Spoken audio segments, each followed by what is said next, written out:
A lot of this isn't going to make sense to you, and I'm sorry about that.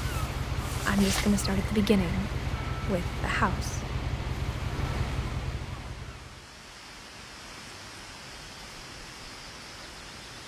Someone had put up a chain link fence, but it looked like I wasn't the first person to hop it.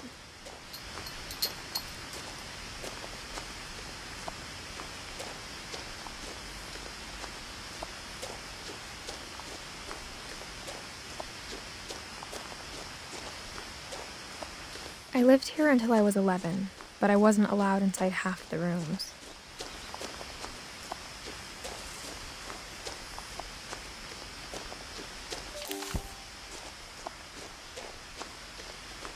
I hadn't been back since my brother Lewis's funeral.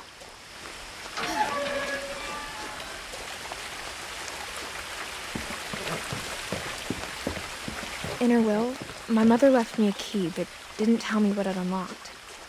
Maybe she thought I'd know, or she thought that the mystery would be enough to bring me back.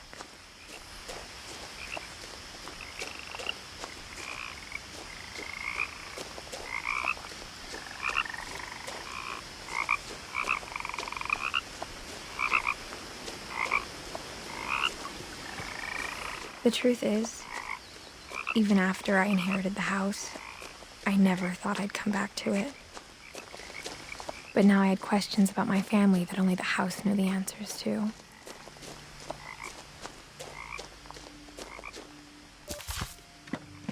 The woods around the house have always been uncomfortably silent, as if they're about to say something but never do.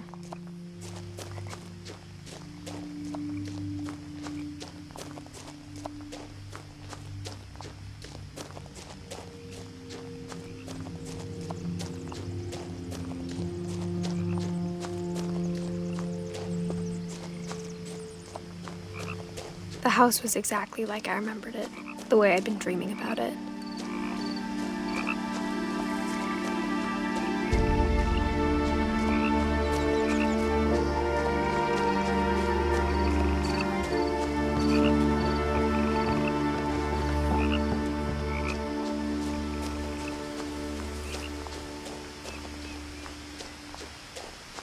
I asked Edie once about the dragon in the pond.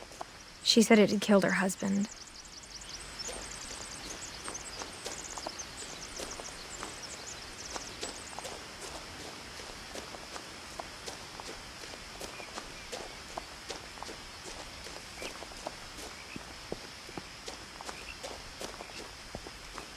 As a child, the house made me uncomfortable in a way I couldn't put into words.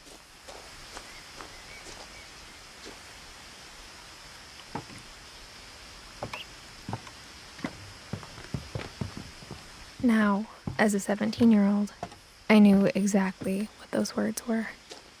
I was afraid of the house.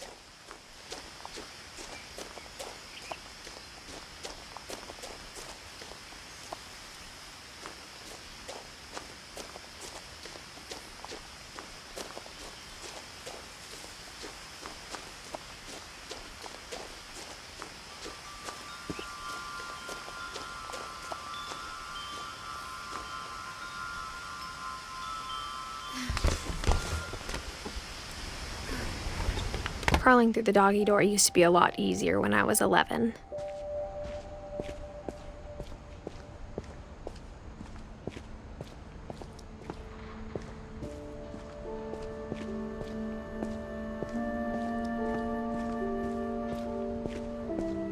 For the first time in years, I felt like I was home. But instead of a family, there were just memories of one.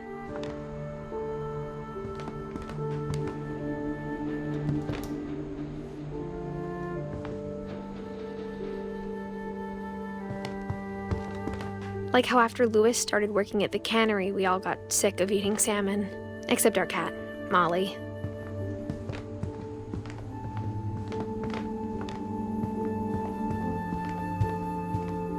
The table was still a wreck from the night we left. It was like a bomb had gone off, killing everyone but sparing the furniture.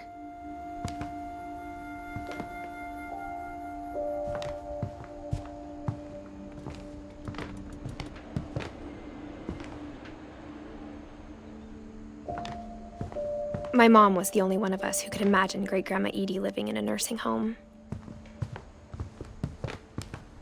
Nothing in the house looked abnormal. There was just too much of it, like a smile with too many teeth. Even the fireplace had a story. Edie told me the bricks came from the original house, after it sank.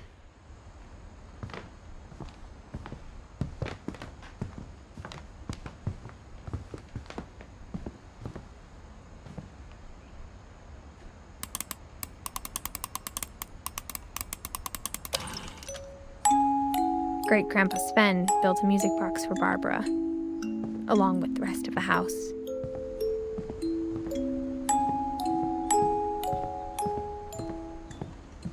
A lot of things got left behind in the whirlwind of that last night. My mom wasn't much of an optimist, but she never stopped believing that my brother Milton was alive. Edie told me once that every Finch who ever lived is buried somewhere in the library.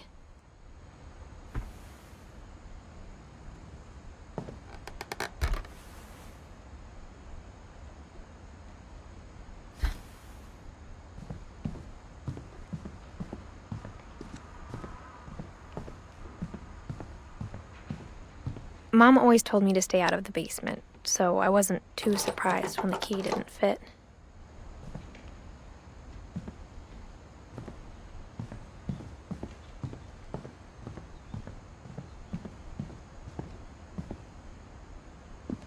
After Milton disappeared, Mom sealed up all the bedrooms. Then Edie retaliated and drilled peepholes. I spent a lot of time playing in Great Uncle Walter's room. I think my mom sometimes regretted not sealing it up. Louis told me there were secret passages, but I never believed him.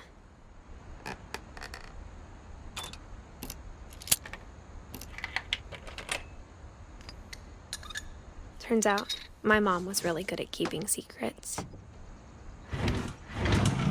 Now it was time to find out what my mom had been afraid of.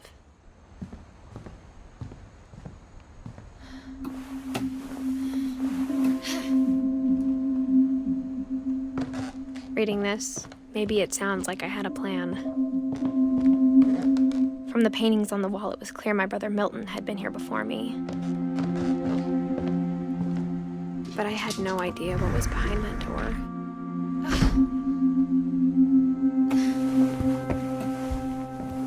Just like I had no idea where all this was gonna lead.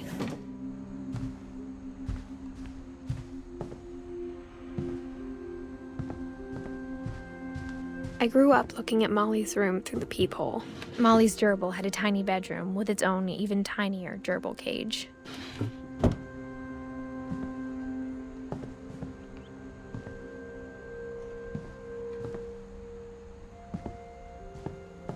Being inside for the first time, I felt like I'd stepped behind a painting.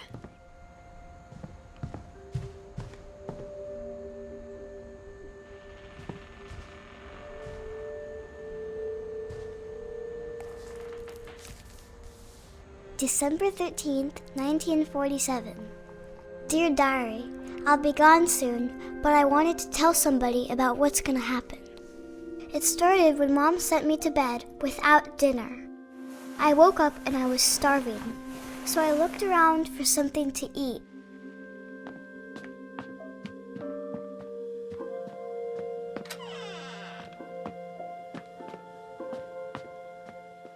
I kept eating and eating.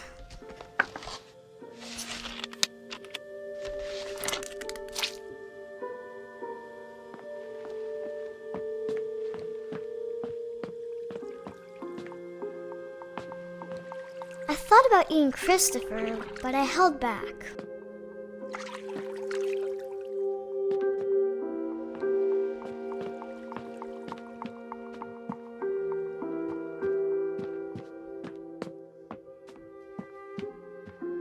The gerbil food was dry, but I didn't mind it. Mom, can I come out now? Sweetheart, it's late. Go to sleep. My Halloween candy was all gone. Then I heard chirping outside my window. It was a barn swallow going back to her nest. I reached out for her.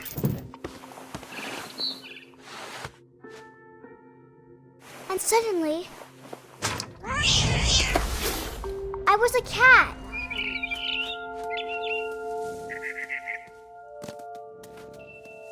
I tried to be quiet, but the bird was really scared.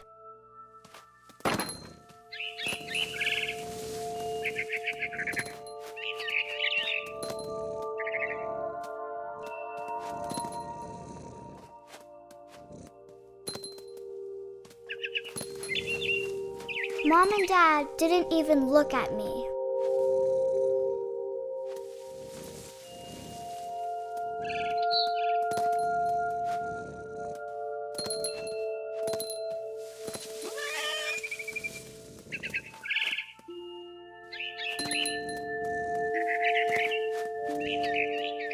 I jumped and I almost got her.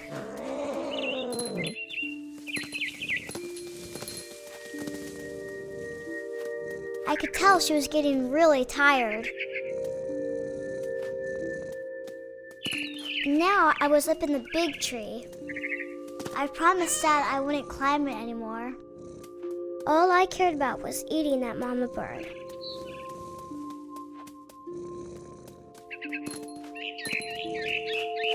I gobbled her up. And suddenly, I was an owl. First, all I heard was the wind. Then I heard little teeth nibbling in the grass.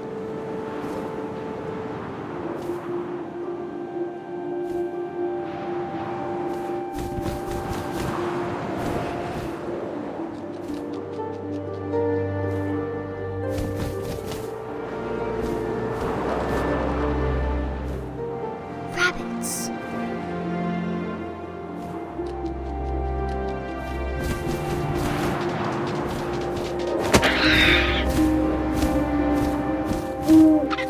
I imagined his face looking up and seeing mine through my talons. I swallowed him up, and I didn't chew one bit. Then I flew off to find something bigger.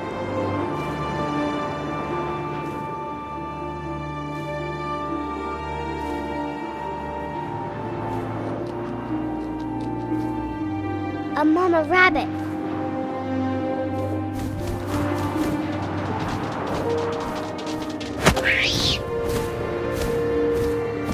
She was almost too big to carry. I started choking, but I couldn't stop eating. And suddenly, I was a shark.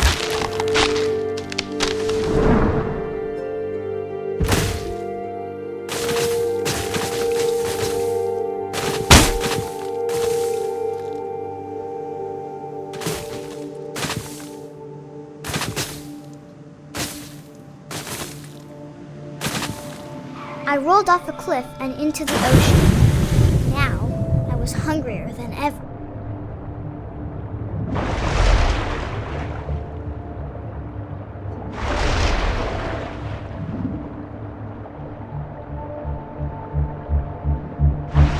I wanted fat, juicy seeds.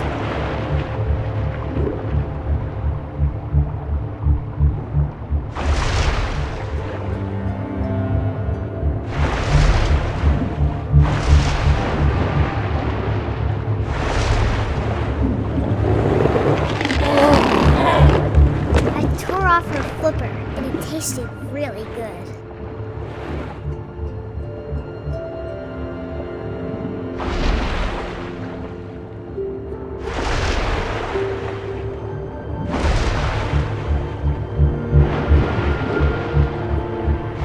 Grabbed on tight, but I was so hungry, I jumped out of the water. When I opened my eyes, everything had changed.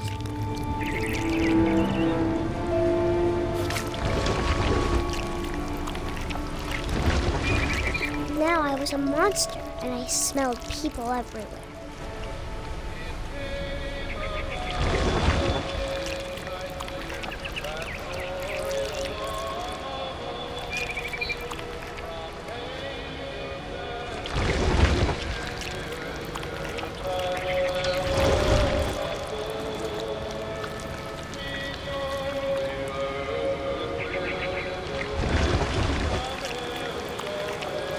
I was big, but I moved real quiet.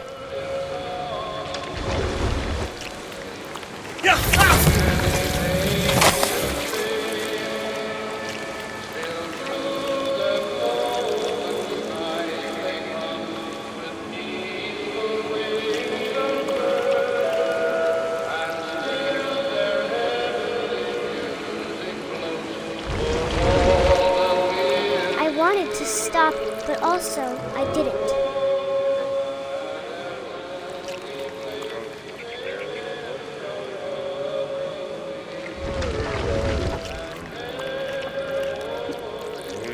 Belly with a rusty, belly with a rusty, belly with a rusty razor. What shall I do with a drunken sailor? What shall I do with a drunken sailor? What shall I do with a drunken sailor?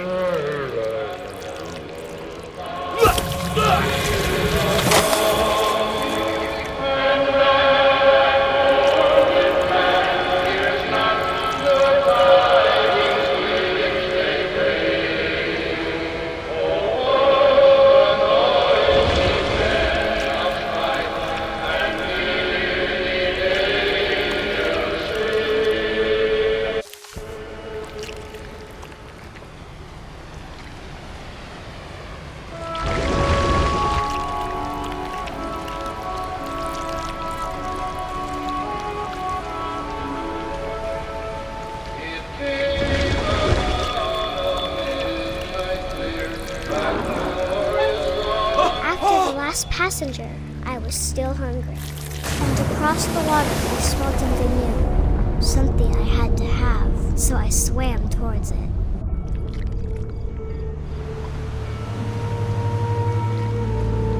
I slithered onto the sand, and the good smell went into an old pipe.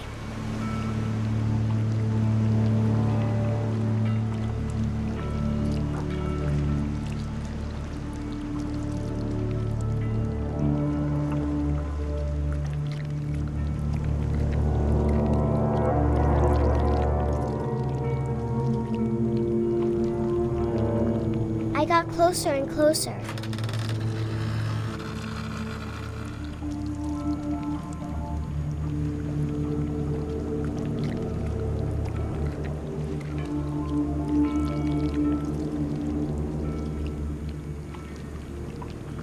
All of my stomach started growling. And suddenly, I was me again. I held my breath for a long time, but I couldn't hear anything. I think it's waiting for me to fall asleep. But it's not going to wait much longer. It needs to feed, and we both know I will be delicious.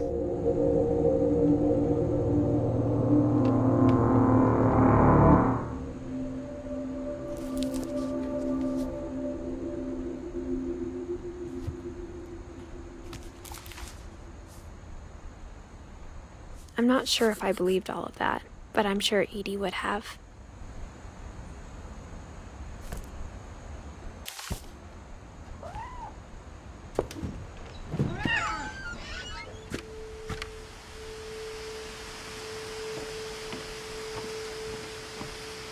This will be obvious later, but my mom never told me any of these stories. Edie would have, but Mom didn't like bringing up the past. Though, when we adopted a stray kitten, she was the one who named it Molly. I spent a lot of time in Great-Grandma Edie's room. Her room was like a museum. For 500 years, the Finches have been famous throughout Norway for their fortune and misfortune. Odin Finch buries the latest victims of the family curse, his wife Ingeborg and their newborn son, Johan. On January 7th, 1937, he set sail with his family and his house, hoping to leave the coast. But 40-foot waves off the coast of Washington send the house and Odin to the bottom of the sea. Odin's daughter Edie, with husband Sven and baby Molly, step ashore on their new home, Orcas Island. Odin Finch is the first to be buried in the new family cemetery. His daughter Edie is already dreaming of a new Finch house.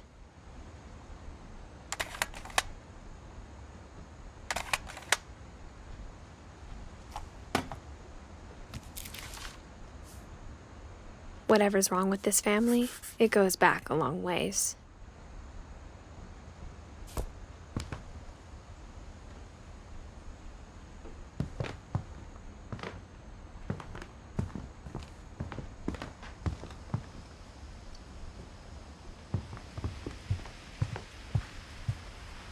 Edie gave a big interview about a mole man living under the Finch house.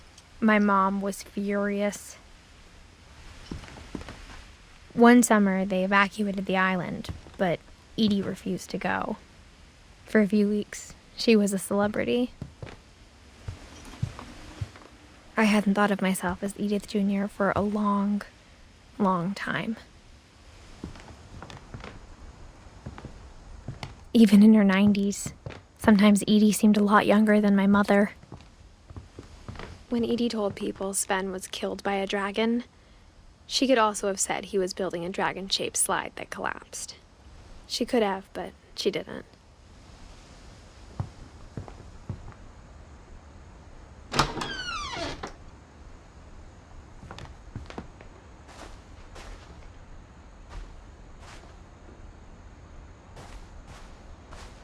The only trace Grandpa Sam's first wife, Kay, left on the house was the pink bathroom. It was a pretty big trace.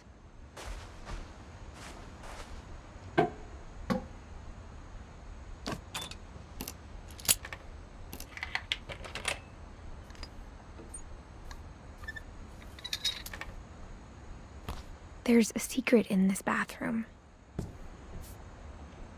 It's in the last place you would look. It isn't in the cupboard. It's hidden in this book.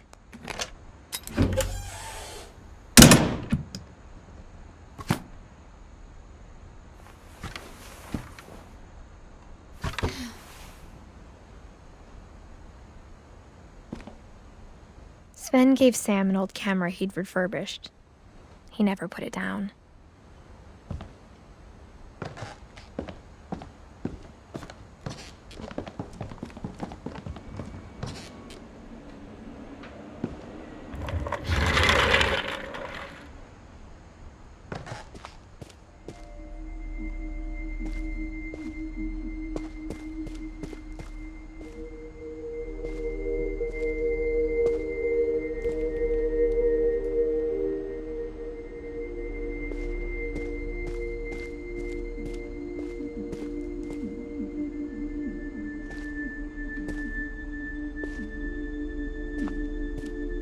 I knew Grandpa Sam had a twin, and that he never talked about him. I guess my grandpa didn't like history any more than my mom did.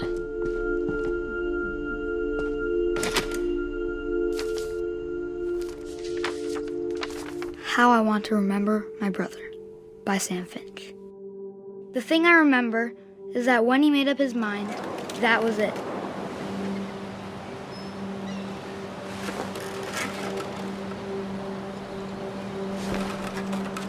My brother said he'd die before he ate another mushroom, and he did. At Barbara's funeral, we swore we'd never be afraid again, and he wasn't. I think Calvin always wanted to fly. Sam! Calvin! Dinner's ready! Coming! But that day, he finally made up his mind to do it. I told him going around was impossible. Maybe if I hadn't said that, Calvin! I'm not gonna tell you again! maybe if the wind hadn't picked up, then maybe he'd still be here. But I doubt it. I think he'd already made up his mind. That's what I want to remember about my brother.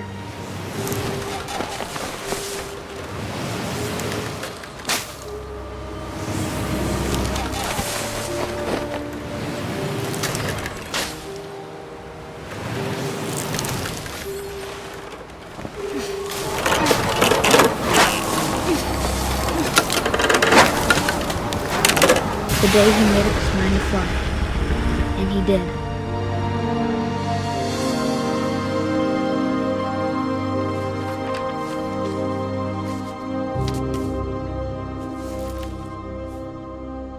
Calvin's story felt strangely familiar. When I was younger, I remember trying to do the exact same thing.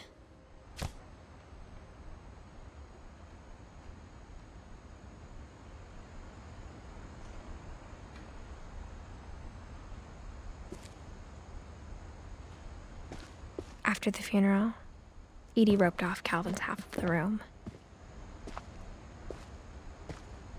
Mom said Grandpa Sam enlisted at 18 and never set foot in the room again.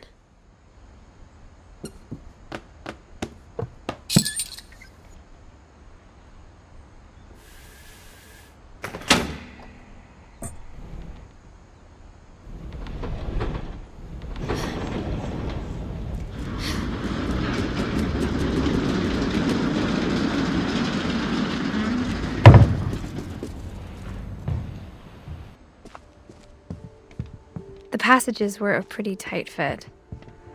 They'd obviously been built for smaller hands and bellies.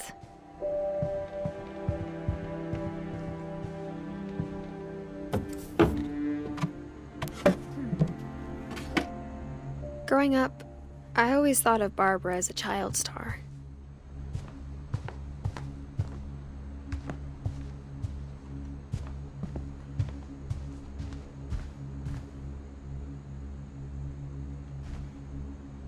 I never thought about how hard it must have been for her afterwards.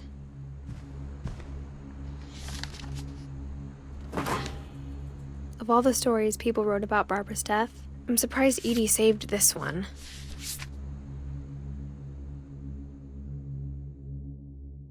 Old Jack here with another ghastly tale inspired by America's most unfortunate family.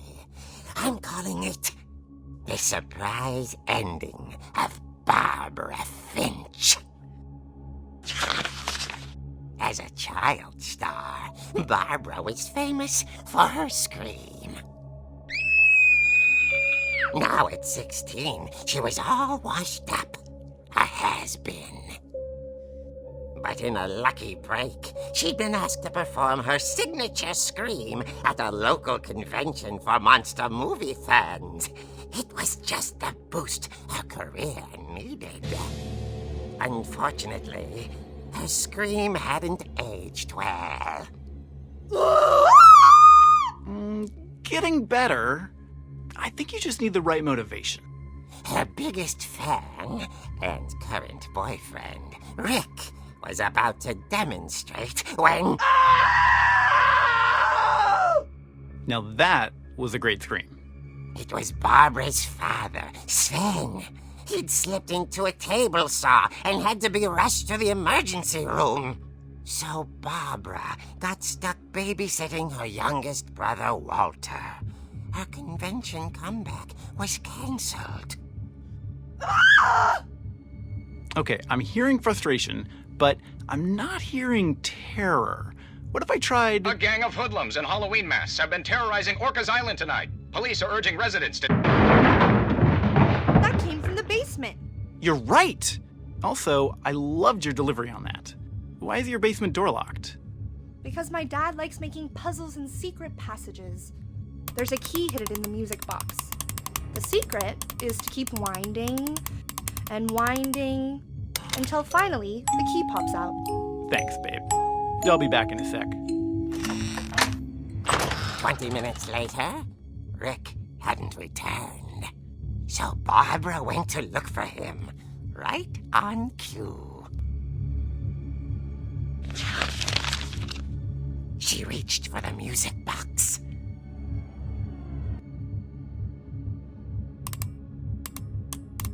And as she wound the key, she listened for Rick, but the house was silent.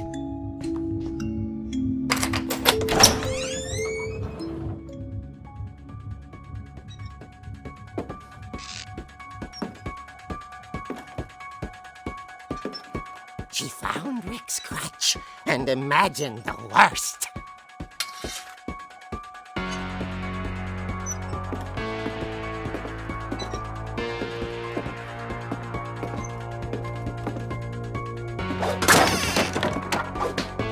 The gang's leader is the infamous Hookman killer, Dr. Carl Hamill, who impaled and then ate his family 10 years ago tonight.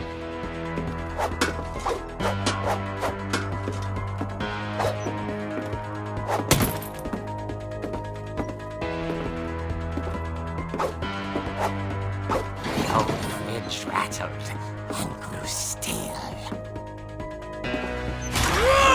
Oh dear!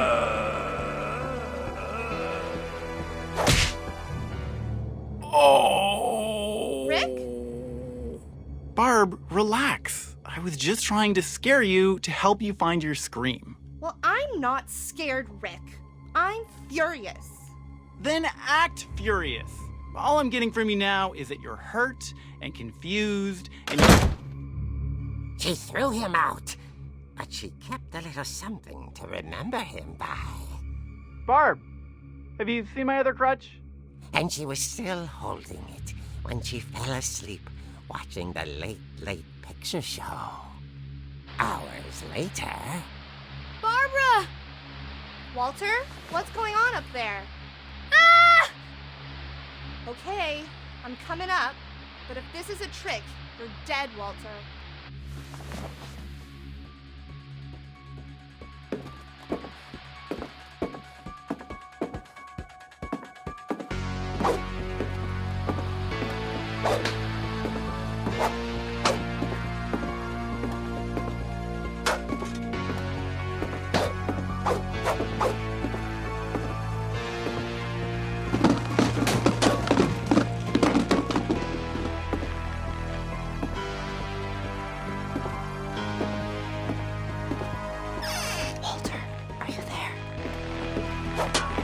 Walter had vanished, but his bedside radio was still on.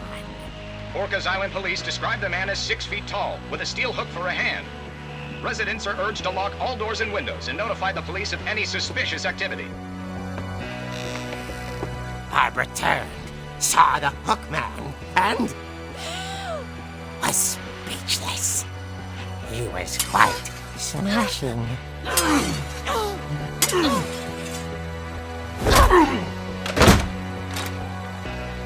And really he was. He couldn't get enough of Barbara. Okay, Barbara, there's gotta be another way out of here. That night, she played her part beautifully.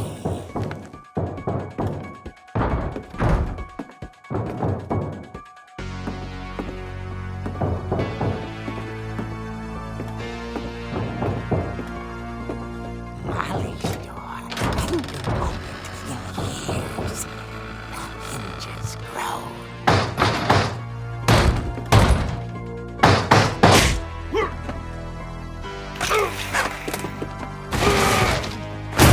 He wasn't moving, but she sensed the story might not be over yet.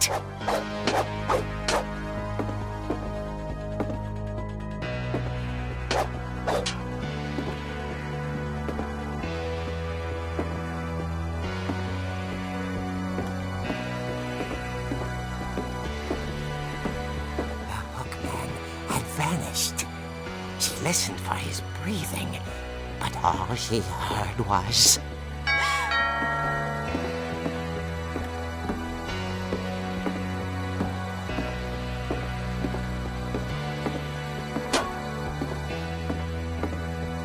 Someone at the door was dying to speak to young Barbara. At the door, she heard whispering. It was coming from inside the house.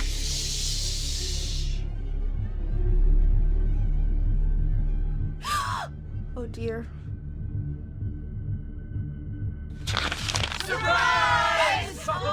You were wonderful. The monsters had come to surprise her. For Barbara, it was a dream come true.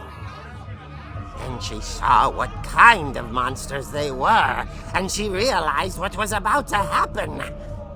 She was going to be famous. And with her final breath, Barbara Finch gave the performance of her life.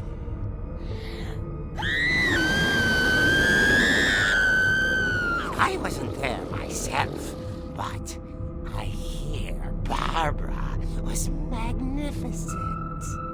Poor girl. She had a taste for stardom. But unfortunately, so did her fans. Of course, the police blamed it all on poor Rick, who disappeared the same night. And little Walter? Hiding under his bed the whole time. He took it all pretty hard, but that's another story. As for Barbara, tucked inside the music box is all they ever found of her. Her ear. Now that's what I call a real eerie tale.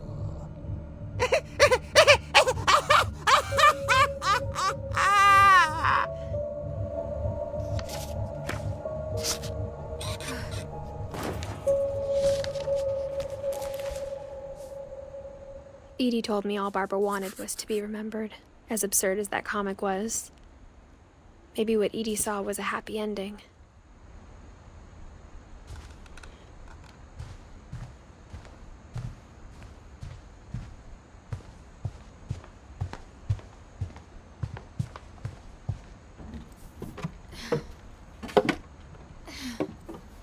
I guess now I know why Mom didn't like me playing with the music box.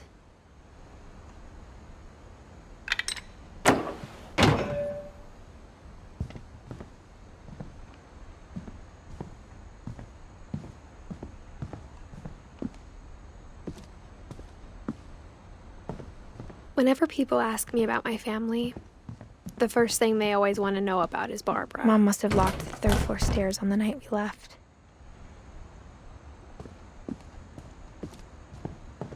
It's funny.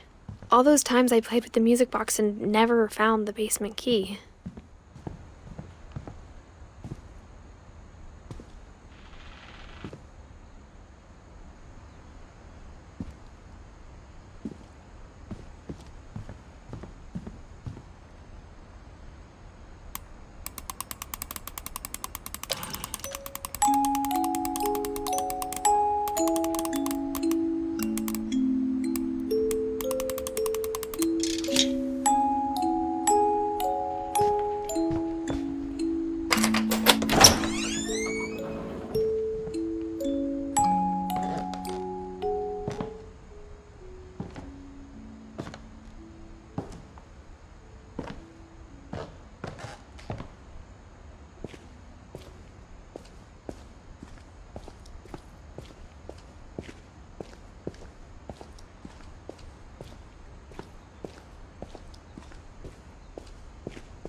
Mom said the basement was off limits, unless I wanted another tetanus shot.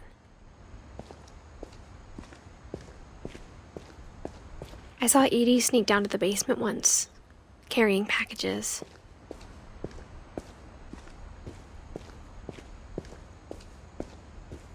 I thought maybe she was hiding presents.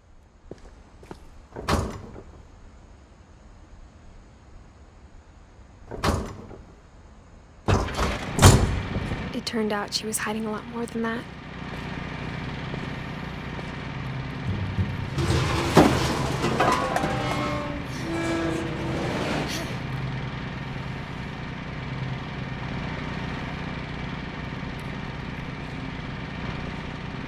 I remember asking Mom once about where Walter had gone.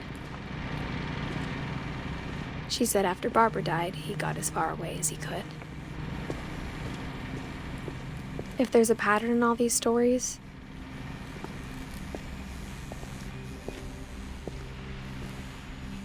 I think it's that none of us has gotten very far.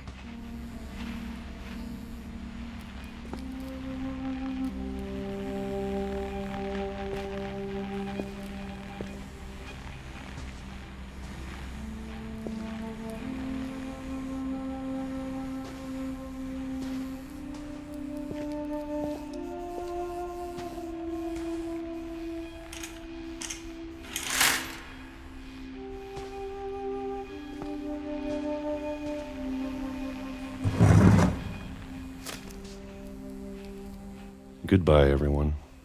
I can't believe I've been down here for 30 years. On that first day, after the shaking started, I didn't think I'd survive a week.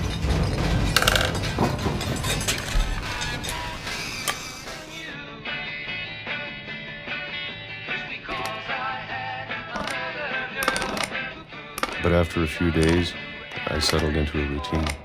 That's what kept me sane. Having a schedule, living for today. I always expected to be dead tomorrow. But if you wait long enough, you get used to anything.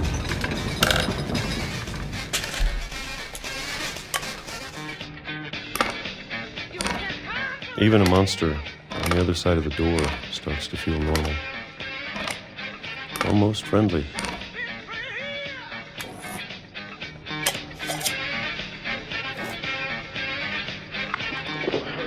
And then one day, everything just stopped. Whatever that thing was, it was gone.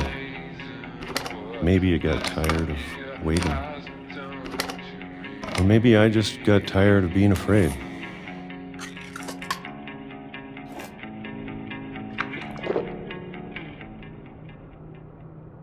It's been a week now, the longest in 30 years.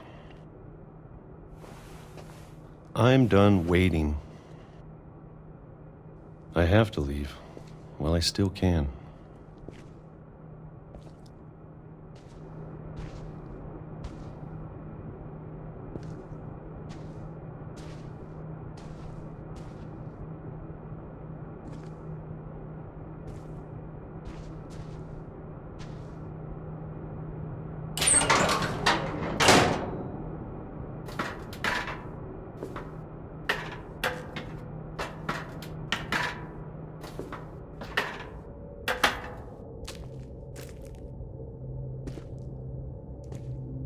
I know it's out there, somewhere. Whatever killed Barbara and Molly and Calvin. Maybe this is all a mistake. But I need to stop living the same day, even if it kills me.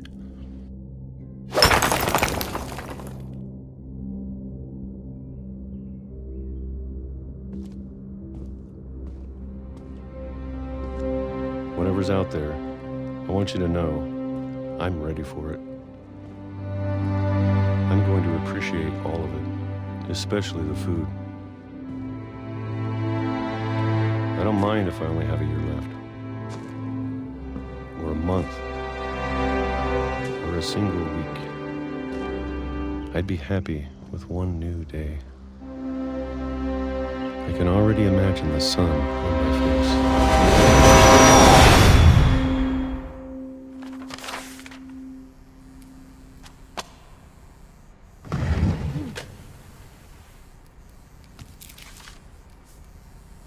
Walter died when I was 6.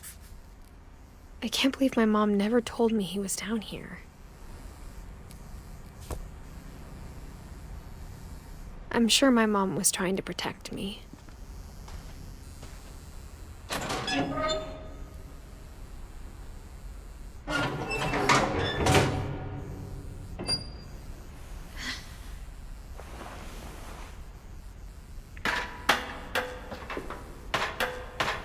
Maybe she was afraid I'd end up like Walter.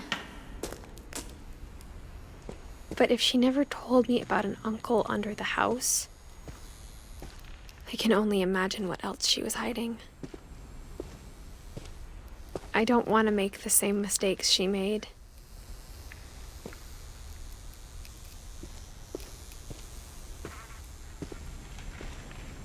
Trying to bury something that's still alive.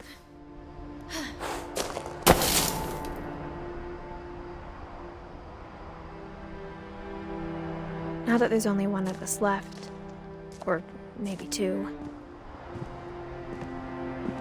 I thought it was time I heard the stories for myself and found out what happened to everyone else. But now I'm worried the stories themselves might be the problem. Maybe we believed so much in a family curse, we made it real.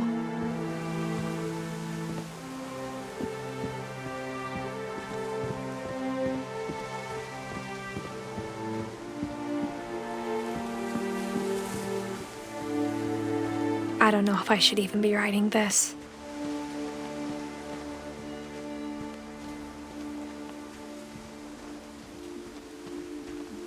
Maybe it'd be better if all this just died with me.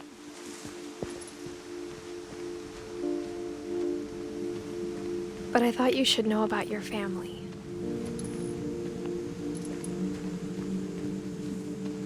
And the history you're a part of. Though to be honest, I feel as lost as you probably do right now.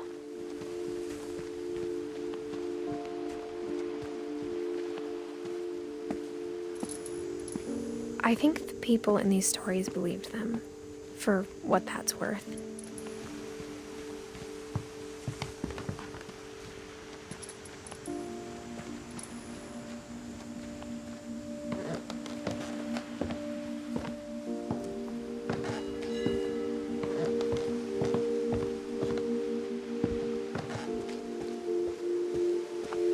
And when you look at the house, that history of imagination and stubbornness and madness, any of it seems possible.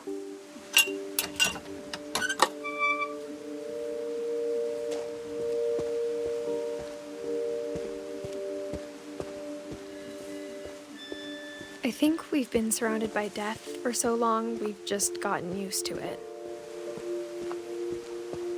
What kind of family finishes building a cemetery before starting the house?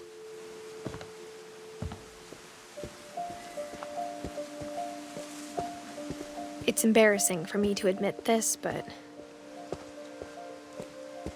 the pet cemetery made me more uncomfortable than the human one. 3 of the gerbils were mine, and 2 had been my fault.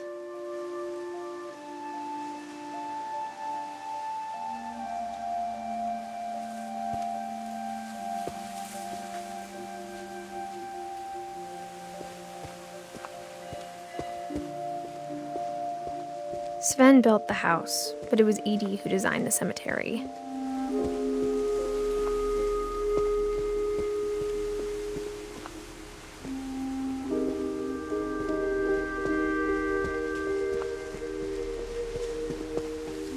I'm sure Odin's monument had been Edie's idea. My mom was always trying to move on, but for Edie, the past never went away. She could see it poking out of the water at low tide.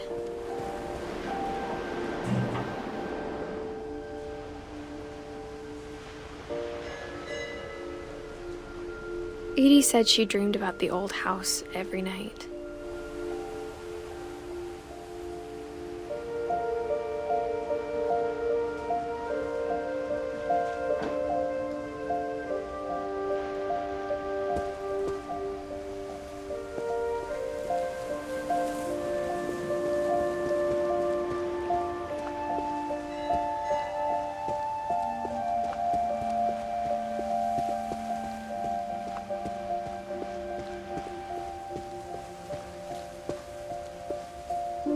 Edie's side was always easier for me to understand.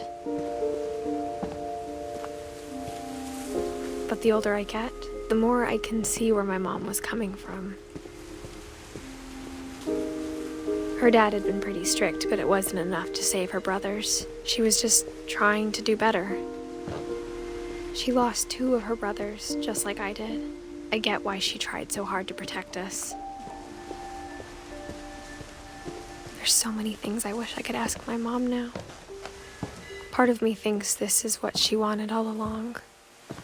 For me to come back someday and find everything out for myself.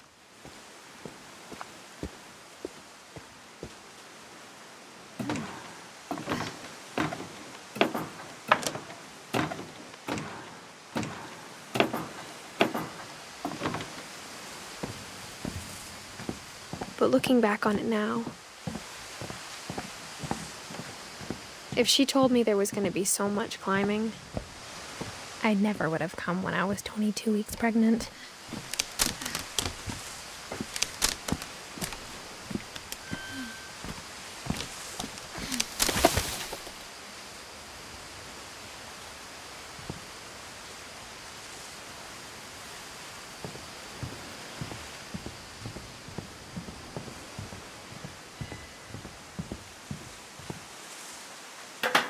I never met Grandpa Sam, but I think he and my mom had a lot in common.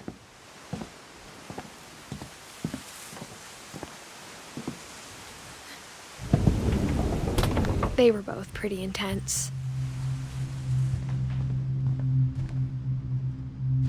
Sam spent his life shooting photos, but Mom said he got nervous being in front of the camera. I guess we're all afraid of something.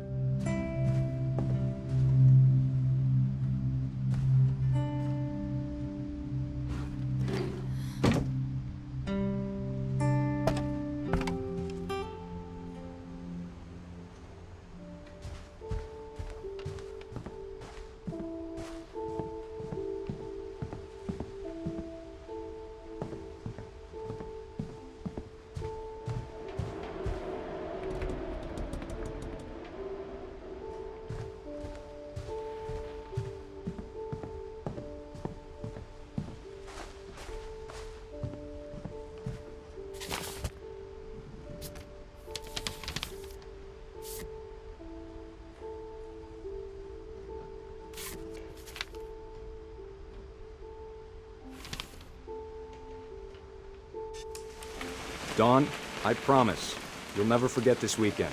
Yes, sir. These memories are gonna last a lifetime. Am I gonna have to shoot anything? It's a hunting trip, Dawn. Shooting is perfect. It's gonna rain the whole weekend, isn't it? I will never forget this weekend, Dad. That's the spirit. Okay, got it. I'm gonna take some pictures, okay? Just be careful. That camera's older than you are. Aw. Definitely should not have drunk all that coffee. You're right, Dad. It's starting to clear up. Still freezing, though.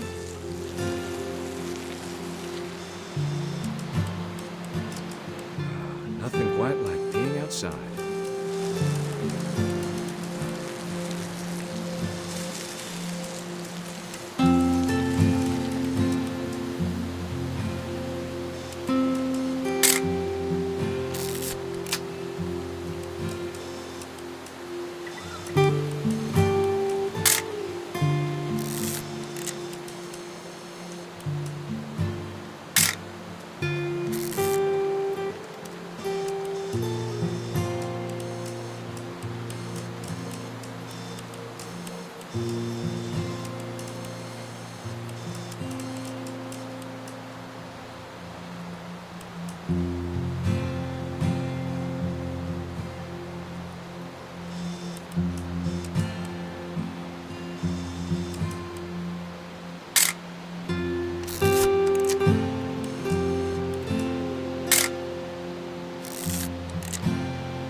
Oop. A little more gas in the tank, I guess. Hey! That's a keeper. Hold still while I take a picture of you. I'm just saying, I'm not always gonna be here, Don. You'll need to remember this stuff, if you want to survive. I'll be fine, Dad. You know who else thought he was gonna be fine? Some guy who died. Dawn, I'm being serious. I know, Dad. You're always serious. Doesn't being out here make you want to chill out? Well, to tell you the truth, I haven't been out here in 20 years.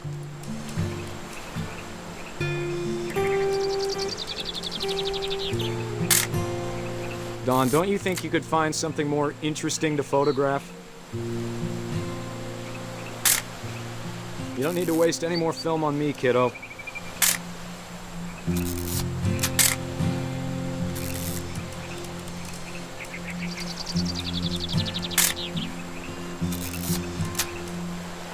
Last time I was with my brother Calvin. Man, that was a great trip. Your grandpa Sven taught us how to fish, how to build a fire. We found an old logging trail. There were deer everywhere. I bet if I could remember where that trail was, we'd spot a buck for you in no time. Give me a minute to check the map.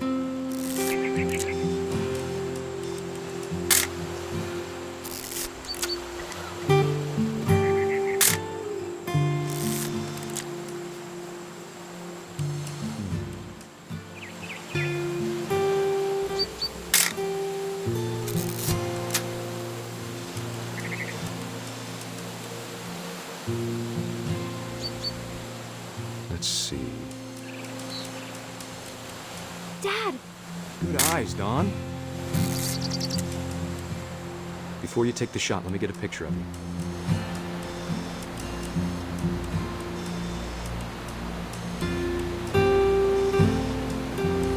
Dad, I... Let me get behind you. Do I have to do this? Dawn, you don't have to do anything. But if you want to survive, you'll need to be strong. Great shot, Dawn!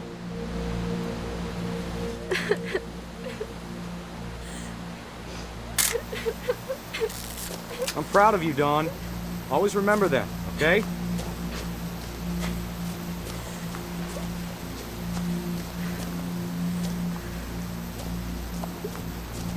Dad, it's twitching. I think That's it's totally normal, Dawn. Just focus on the camera. Try not to think about... Dad!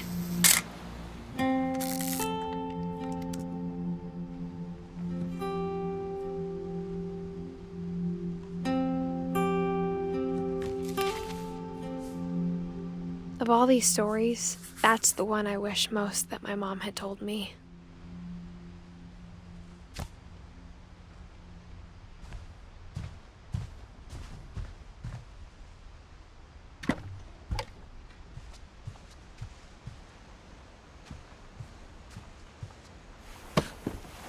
After Sam died, my mom and Edie got really close. They'd both lost a lot.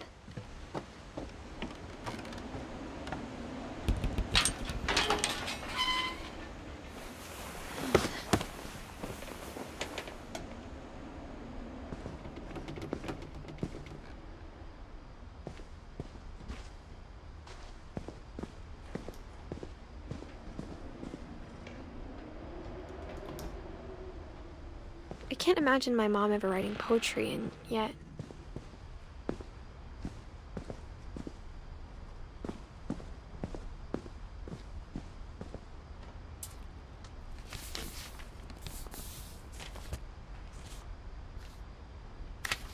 Dear Kay, do you remember the way Gregory used to laugh when he thought he was alone? Like something funny was happening, but only he could see it.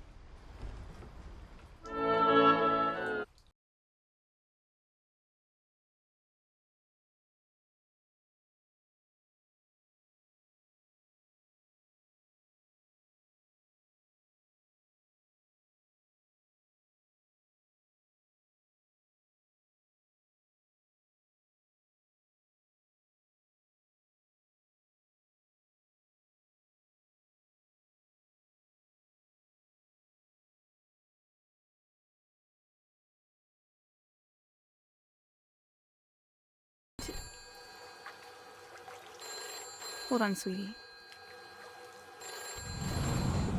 Hello? Sam, I told you I don't want to talk right now.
I know you did everything you could. Maybe if I hadn't called that night. Damn it. Hold on, I don't want Gregory to hear this.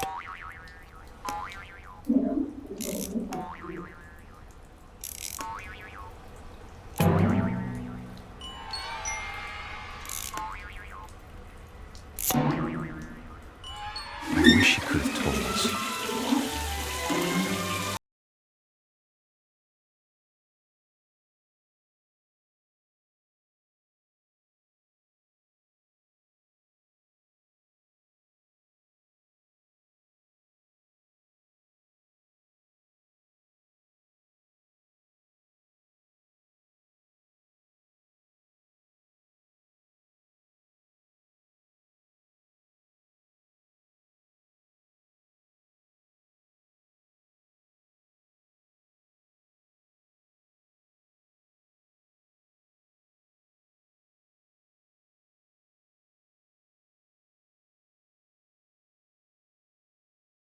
I'm sure he's happy.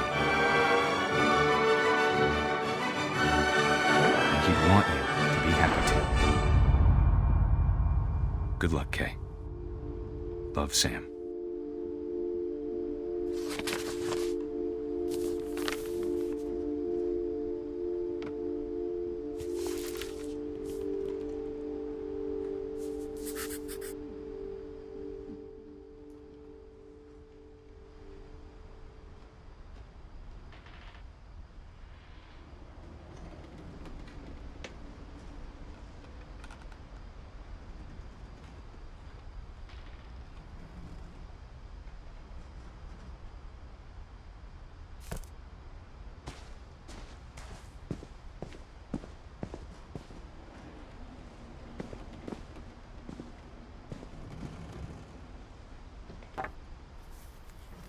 A poem for Gus, who always said the wedding was a bad idea.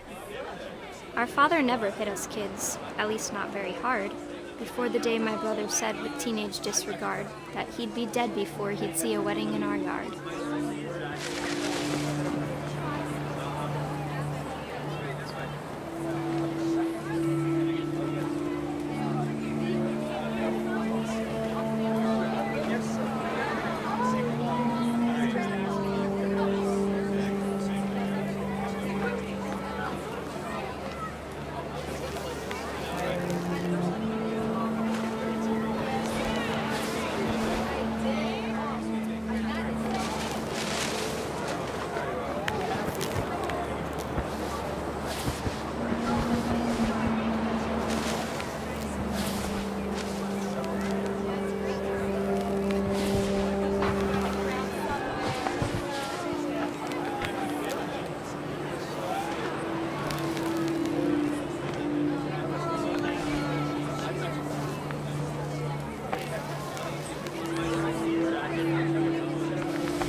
father made him come, of course, but Gus stood far apart, just flew his kite and bottled up the storm inside his heart.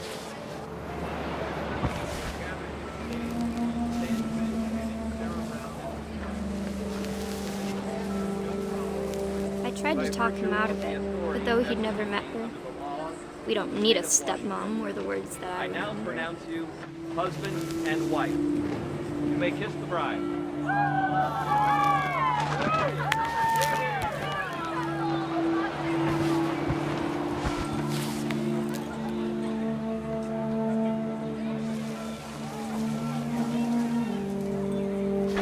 When the time for photos came, Dad ordered him to come here. But Gus declined, and as a sign held up his middle finger.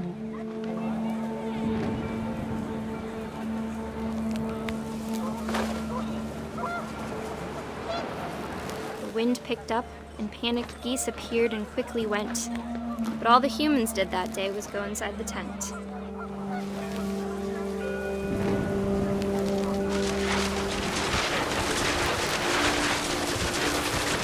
The rain came down in buckets then, but no one seemed afraid that nature might destroy the tent our dad had crudely made.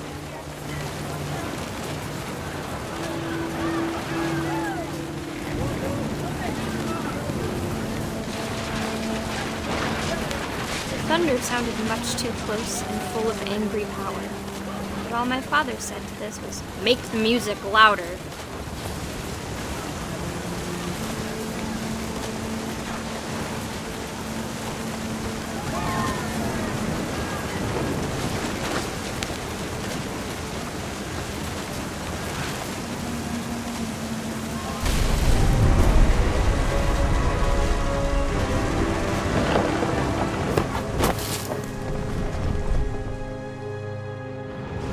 I wish that I could truly say I thought about you on that day. Out there on the beach alone, just you, the wind, the sea, and foam. But I didn't, until we found you.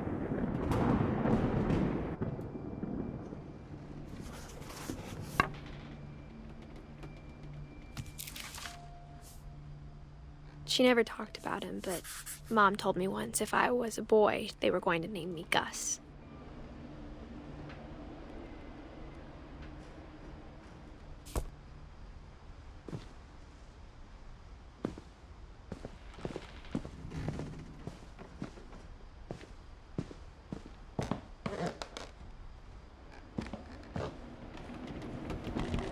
My mom moved up to the loft after her brothers died. At the time, it was as far away as she could get.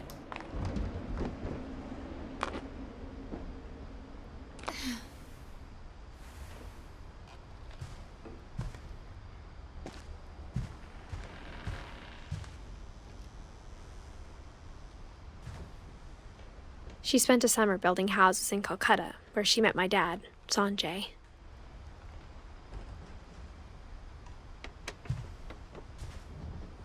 My mom moved to India a week after graduation and got a job teaching English. Louis was born a year later.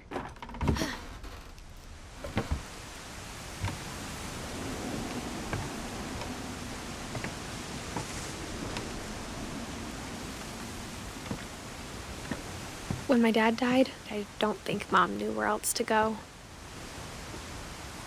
I'm sure Edie was happy to have her back.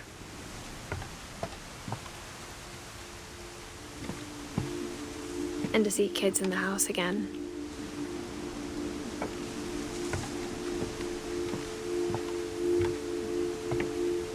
The house had to get a little bigger, but Edie was used to that.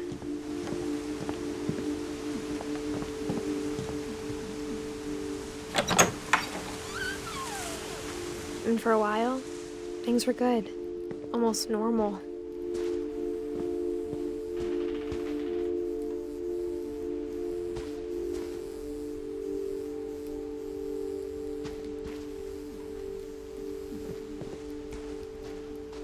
But it didn't last.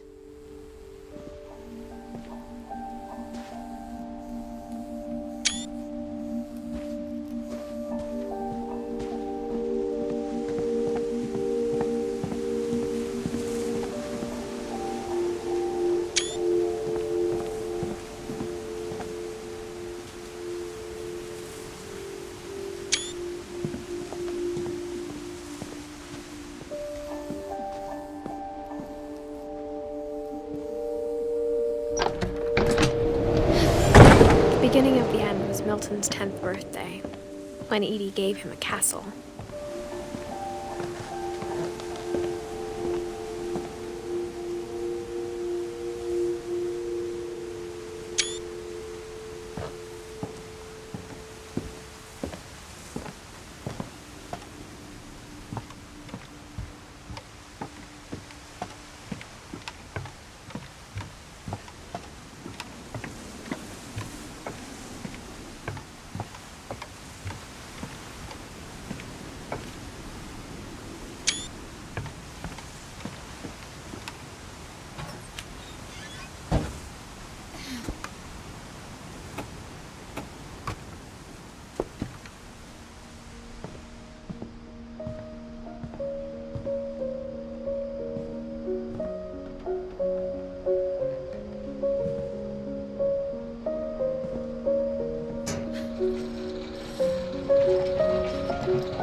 Milton Finch in The Magic Paintbrush.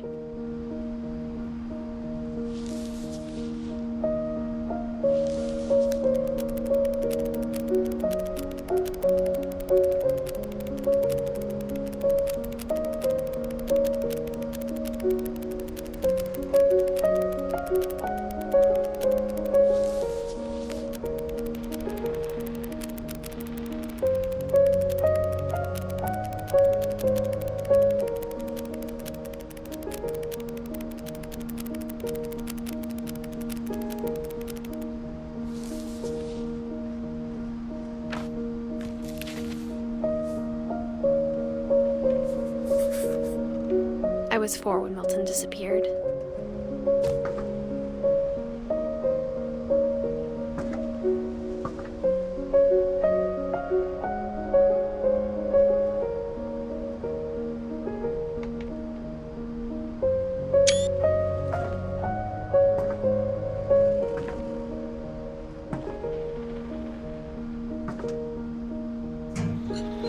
Mom spent months searching for my brother. Then she sealed the doors.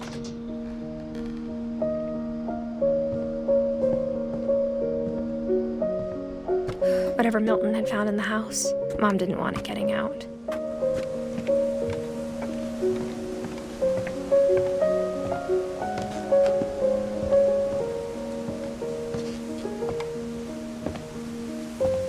Mom definitely blamed Edie, but I think Louis blamed himself.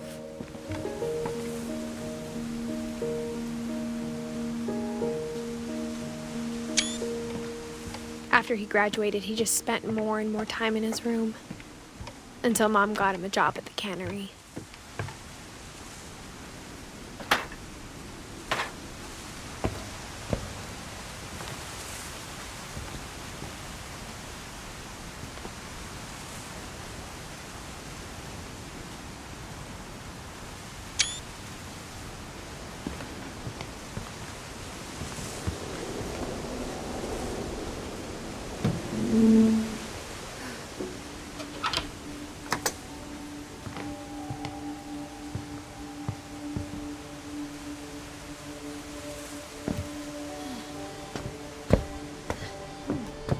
Louis's room smelled very, very familiar. That part of him lived on.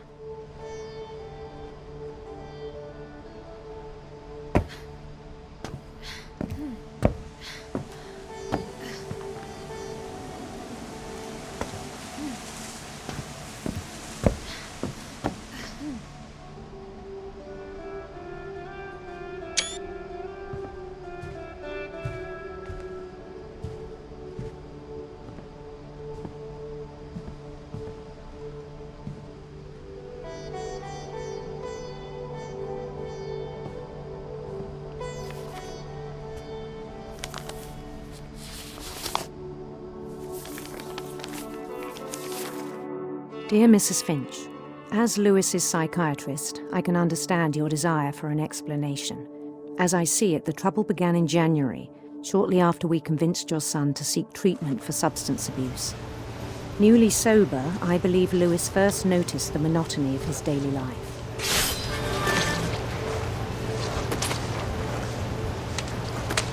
He kept working at the cannery, but he withdrew part of himself.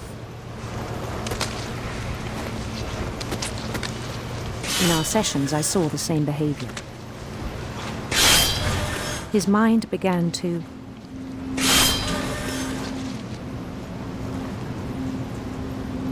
wander.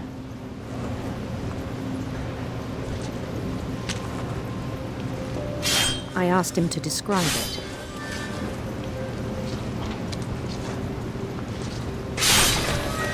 He said he started small, imagining a labyrinth.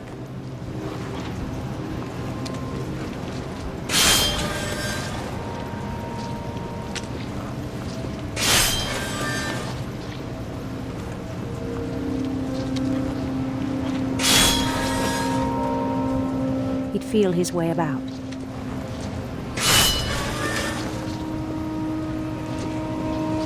Then something moved. Bats and toads.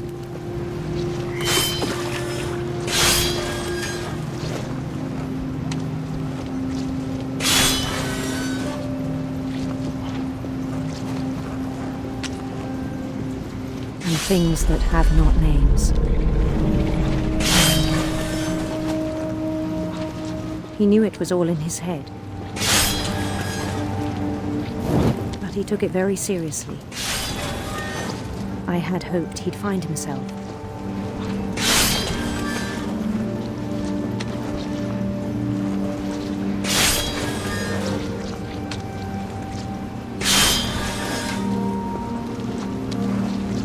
But he found something more. I worried about him then. Daydreaming at the cannery. I spoke with his boss. But he said Lewis had become a model employee. Methodical, tireless, focused. Like a whole new Lewis. So I let him go on.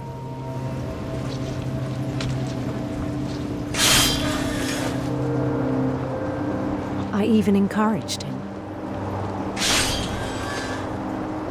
It seemed very promising at first. He told me he'd made a new friend.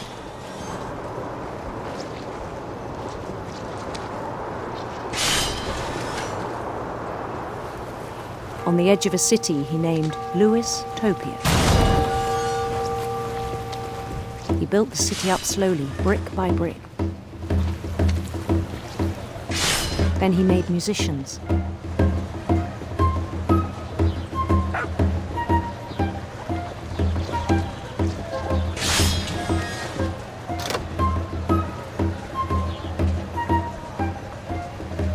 And songs for them to play.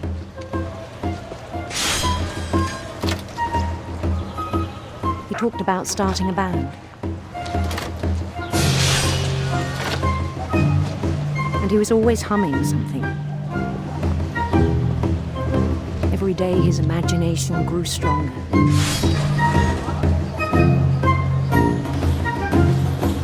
He no longer spoke at the cannery. But his chopping was as reliable as ever. Then one day it struck him that all the cheering crowds, even the stones under his feet, were all in his imagination, so he could do whatever he wished.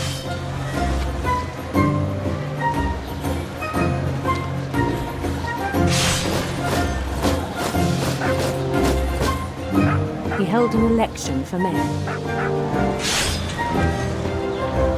and he won. They begged him to stay, but his mind was already wandering. It became a game for him.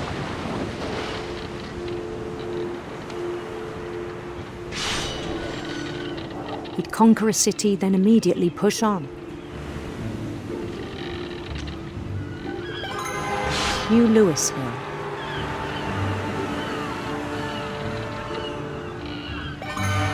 St. Louis.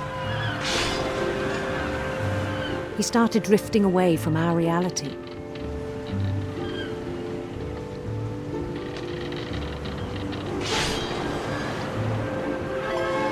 Minneapolis. Until one day he forgot to go home from the cannery. Even as his mother pleaded with him, part of Louis kept sailing on.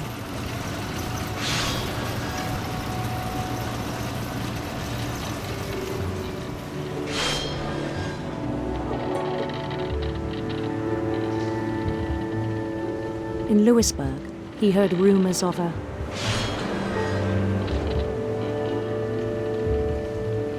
beautiful prince.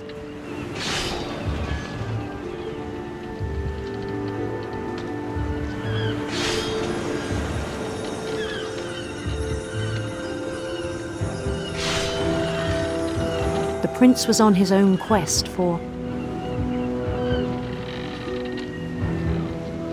sinister serpents.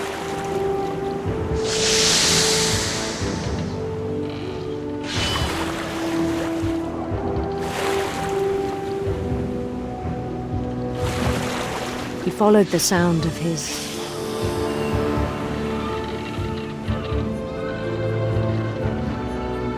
electric sitar.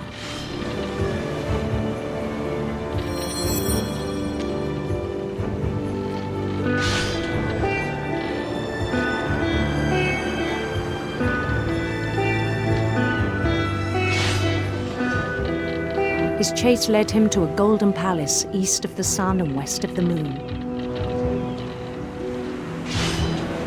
Even then, his logic remained sound. He knew the world was all in his imagination.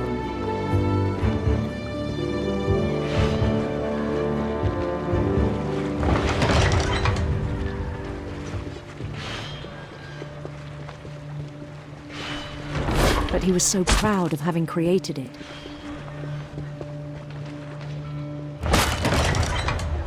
In his own eyes, he'd become something greater than a king.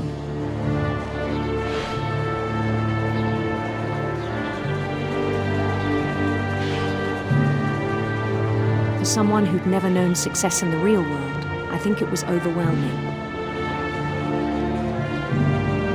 And then it struck him that the real Louis was not the one chopping salmon, but the one climbing the steps of a golden palace.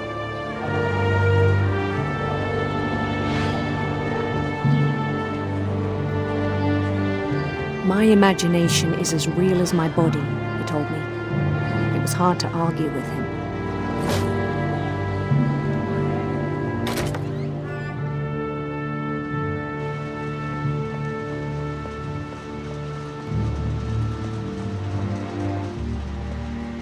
He began to forget the world we know.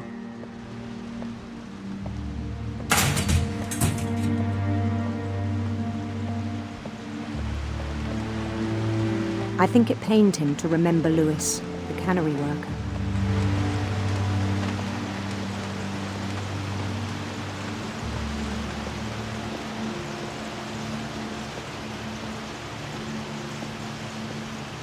He began to despise the man with a royal contempt.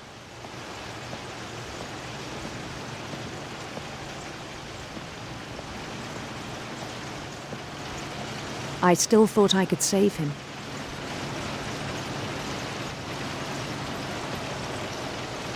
Even after he said he was being crowned king over all the lands of wonder.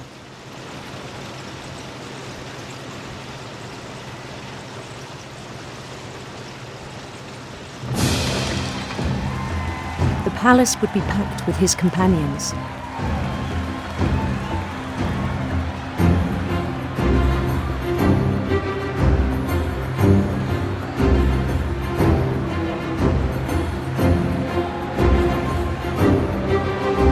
Including the wise Calico who'd insisted on advising him.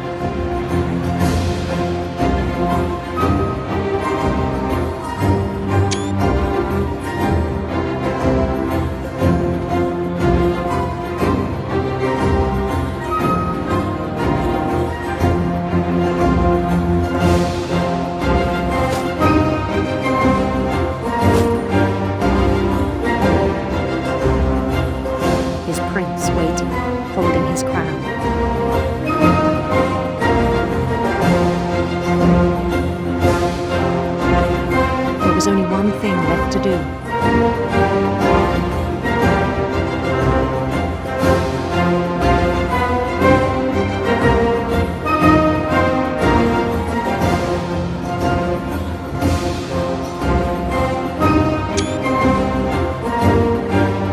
Bend down his head.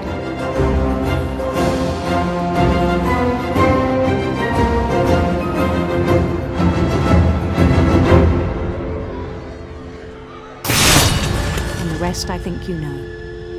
Mrs. Finch, your son was a kind man who will be missed by all of us who knew him.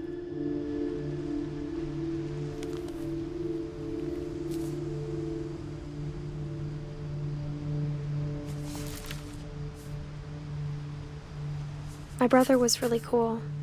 I wish you could have met him.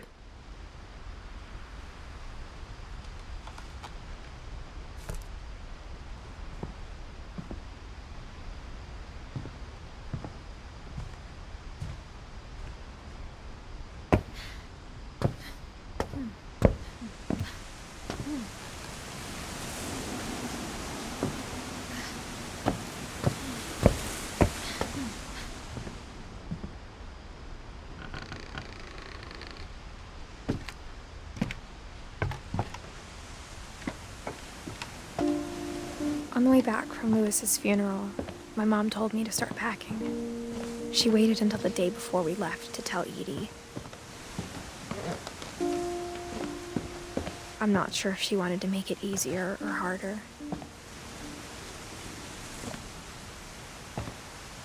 I wish we'd stayed. But I understand why we left.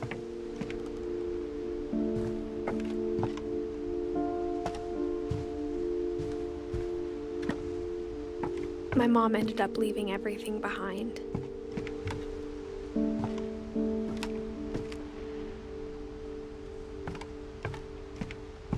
What happened that night had been coming for a long time. Maybe it should have come sooner.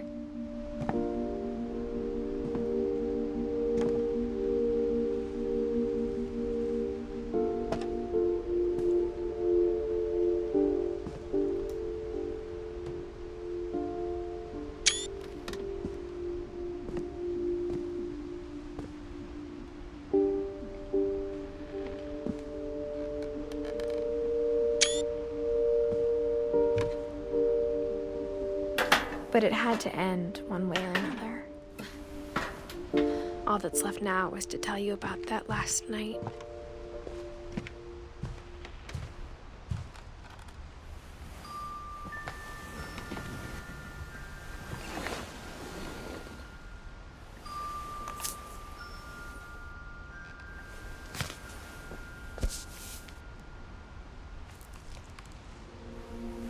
That whole last day, Edie just watched us pack and didn't say a word.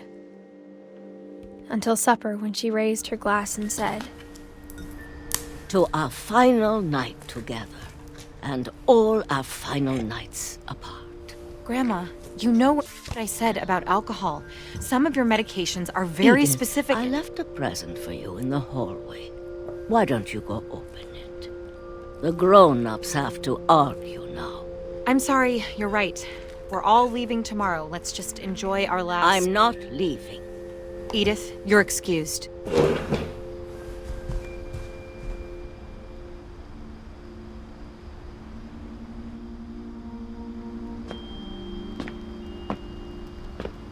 The power had been shut off that morning, but Edie always had plenty of candles. When my mom sealed the library, I don't think she knew about the other entrance. Or that Edie had a key to it.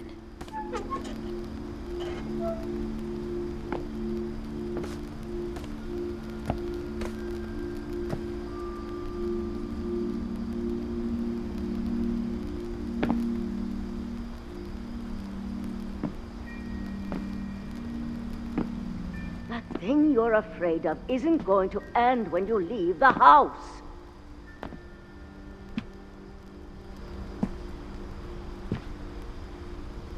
Edith has a right to know these stories. My children are dead because of your stories. I think it's best if Edith and I leave tonight.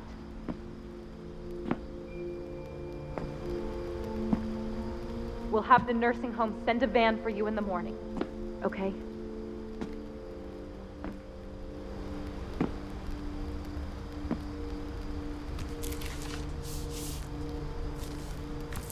Dear Edith, there's so many stories I wish I could tell you, but there's only time for one. This is about what happened on the night you were born. That night, the tide went way, way out. It was the first and last time I ever saw the old house aground. There'd been an earthquake out in the middle of the ocean. They called it the lowest tide in 1,000 years. God, it smelled awful. You know, I've seen that house every day of my life.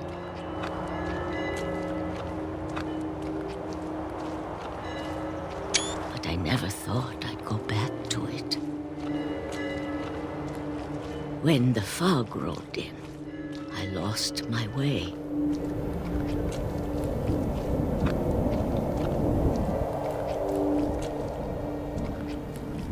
I got turned around.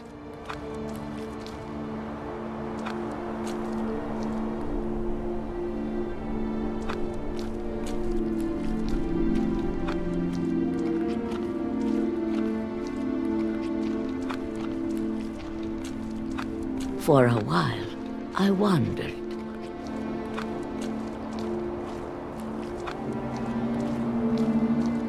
I started seeing things.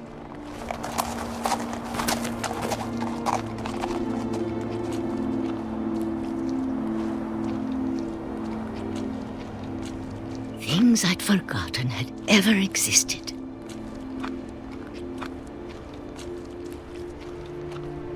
But when I saw them, they felt like old friends. That night, a lot of things came back to me. Or maybe I came back to them.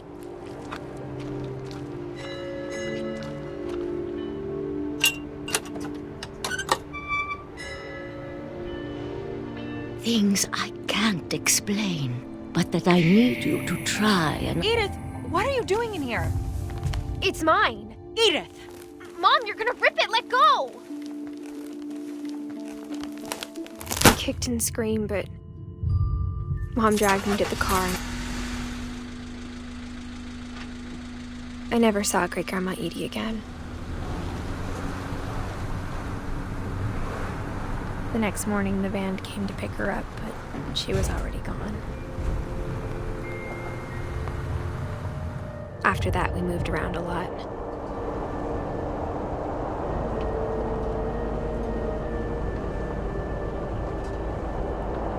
We both tried to make the best of it.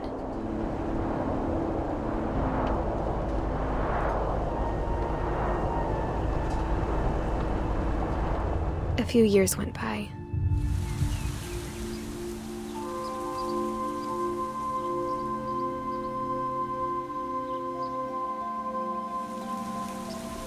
My mom didn't like to talk about it,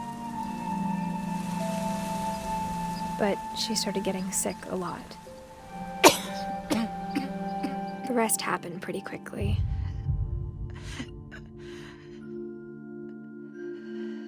She got better for a while,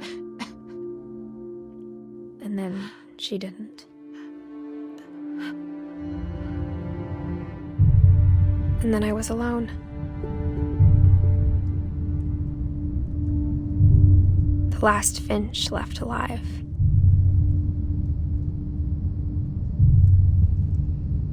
Until I found out about you.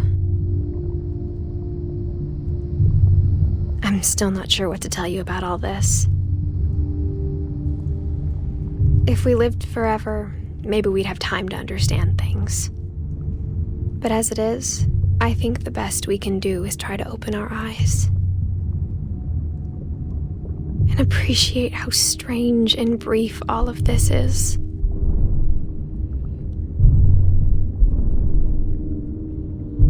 This journal was supposed to be for you.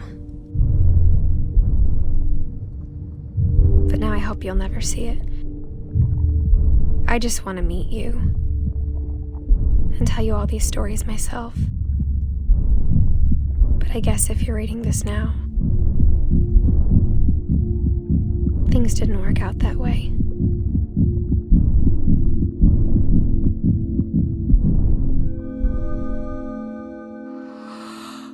This is where your story begins. I'm sorry I won't be there to see it. It's a lot to ask, but I don't want you to be sad that I'm gone. I want you to be amazed that any of us ever had a chance to be here at all. Good luck.